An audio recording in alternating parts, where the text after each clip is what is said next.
دەستگاها خێرخوازیە بارزانی و ڕێکخستنە گوندی ئاشتی ئەڵمانی زاروکێ نەخۆش یەن کو لە هەرێما کوردستانê ناین دەرمانکردن وێوان لەسەر حەسابê xwe ji bo dermankirinê bişînin Almanya.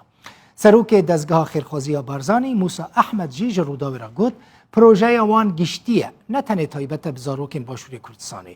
Zarokên Kurdên Rojavayê Kurdistanê jî di nav de cih dikirin. Binêrin mercên şandina zarokên nexweş ji bo Almanya çawa ye. Ez ê hinekî behsa wan mercan bikim. Yek, di vê temenê zarokên nexweş ji 12 salan kêmtir be, yanî kêmî 12 salî be.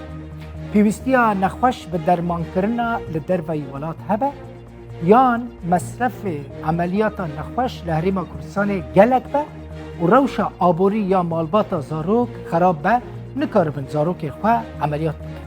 Ya din nabe tu kes ji malbata kesê nexweş zarokê nexweş li gel zarokê xwe biçe Almanya, yanî tenê divê zarok biçe.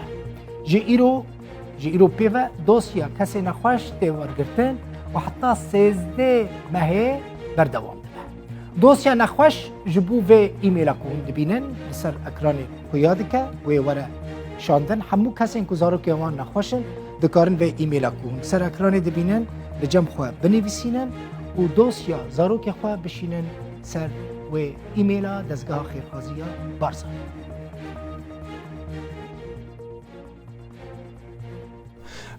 منداڵانی ڕۆژئاوای کوردستان ئەوانەی کە لێرە نیشتەجێن بە هەمان شێوە وەکو هاوڵاتیانی هەرێمی کوردستان سوودمەند دەبن لەو بابەتە و بە دڵنیایی ئەوانەی پاسپۆرتیان هەیە بێ کێشە دەتوانن ئەو بابەتە ناوەکانیان تۆمار دەکەین.